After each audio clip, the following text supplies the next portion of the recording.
बोरी लेकर आओ और मेरे साथ धान गेहूं उठवाओ। दोनों बहनें जल्दी से आकर अनाज बोरी में भरकर घर के अंदर लाती हैं, जहां 7 महीने की गर्भवती बहू सरला खाना बना रही थी। जहां अमीर लोग बेसब्री से बारिश के मौसम का इंतजार करते हैं, तो वहीं गरीब परिवार को बारिश में बहुत परेशानी उठानी पड़ती है। ऐसा ही हाल गंगा प्रसाद के घर का था, जिसमें पत्नी, बहू, बेटी, पोती और वो बाप बेटे भी एक ही छोटे से किराए के कमरे में बड़ी दिक्कत में रहते थे। देखते देखते छत टपकने लगती है। तभी कोसते हुए जमुना कहती है, बस यही बाकी रह गया था।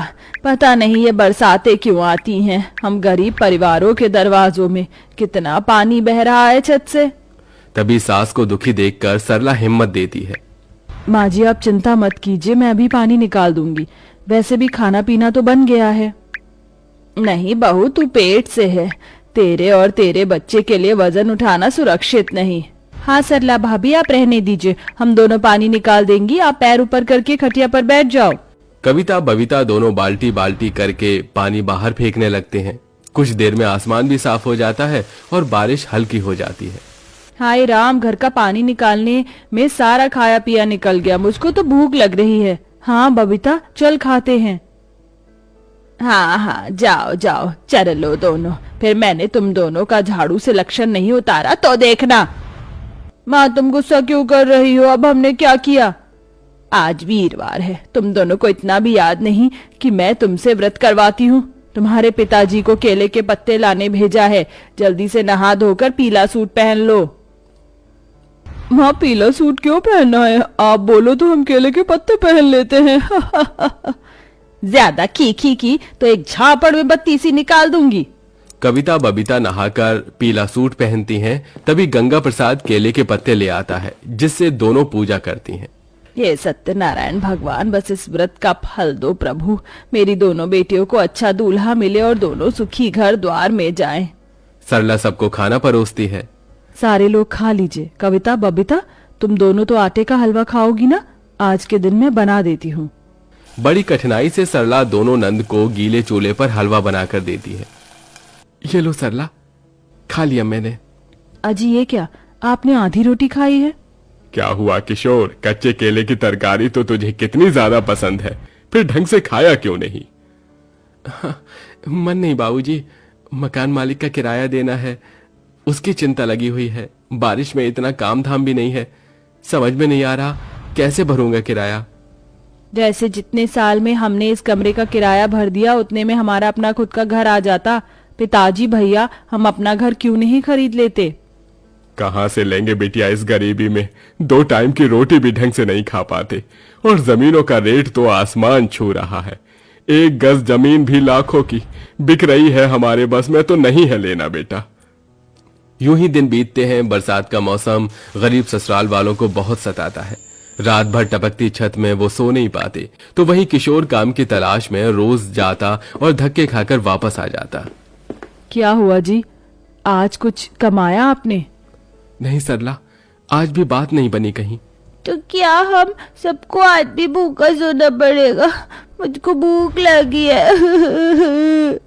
आराध्या को खाने की खातिर तरसता देखकर सरला और उसके गरीब ससुराल वालों की आंखों के आंसू नहीं सूखते। तभी मकान मालिक उन्हें बेघर करने आ जाता है। अरे किशोर, ओ किशोर, चल भाई ला दे तेरा किराया, बहुत दिन हो गए तेरा दुखड़ा सुन सुनकर। अभी पैसों का इंतजाम नहीं हुआ सेठ जी, थोड़ी और मोहलत दे दो। अरे बिल्कुल नहीं, अब 1 दिन नहीं दूंगा। या तो 5,000 किराया निकाल या फिर घर खाली कर। 5,000 किस बात के? मैंने 1,000 रुपए किराया बढ़ा लिया है। मगर ये घर 5,000 के लायक नहीं। ना कोई बर्तन धोने की सुविधा है, ना किचन है, और छत भी कच्ची है। हर साल घर में पानी भर जाता है। ऐसा थोड़ी ना होता है 5,000 वाले किराए का घर, मकान मालिक जी। अरे ओ सरला, मेरे साथ ज्यादा किचकिच मत कर, घर खाली करो मेरा अभी के अभी। निर्दयी मकान मालिक सबको घर से निकाल देता है। तभी घटाएं चमकने लगती हैं और आंधी तूफान के साथ बारिश शुरू हो जाती है, जिसे देखकर सास जमुना डर जाती है। इतना भयंकर मौसम पहली बार देखा है। पूरा आसमान काला है, लगता है सृष्टि का अंत आ गया है। हे प्रभु, रोक दो इस प्रलय को। देखते देखते तूफान से पेड़ टूट कर गिरने लगते हैं और रोड में पानी भर जाता है। बबीता बुआ मुझको गोदी में उठा लो, डर लग रहा है बहुत। हाँ आजा मेरा बच्चा, बुआ के पास आजा। सब लोग जल्दी जल्दी आगे बढ़ो। नहीं, सब लोग रुक जाइए।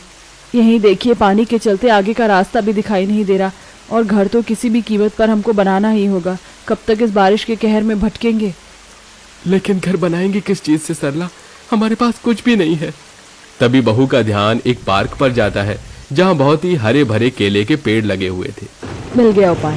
हम सब केले के पत्तों से अपना घर बना सकते हैं, क्योंकि ये काफी ज्यादा लंबे और चौड़े हैं। मगर भाभी, सिर्फ पत्तों के सहारे घर थोड़ी ना टिकेगा, लकड़ियां भी तो लगेंगी।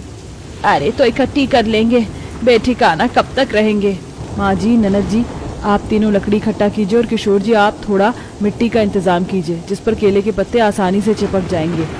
सब कोई अपनी अपनी हिस्सेदारी निभाते हुए बारिश में भीगते हुए लकड़ी चुन कर लाते हैं, तो कोई मिट्टी इकट्ठा करता है। वहीं बहू प्रेग्नेंट अवस्था में केले के पत्ते तोड़ लाती है। अब बारी घर बनाने की थी। सब उम्मीदों से केले के पत्तों का घर बनाते हैं। कई बार तो भारी बारिश के चलते उनका पत्तों का घर टूट भी जाता है। अरे नहीं, ये पत्तों का घर तो बारिश में रुक नहीं रहा। भाभी, सारी मेहनत जाया हो गई।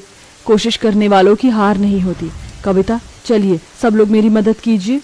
लगातार की कोशिशों के बाद गरीब ससुराल वालों का केले के पत्तों का घर बन जाता है, जिसे देखकर आराध्या खुश होते हुए कहती है, अरे वाह, ये बनाना ट्री वाला घर कितना अच्छा है। अब हमको बरसातों में नहीं रहना पड़ेगा।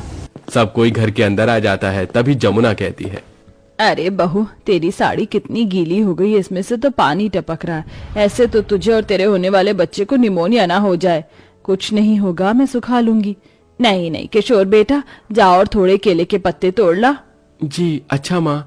किशोर तुरंत जाकर केले के और पत्ते तोड़ता है, जहाँ वो पेड़ों में कच्चे पक्के केले उगे देखता है। अरे इसमें तो कितने सारे केले लगे हैं।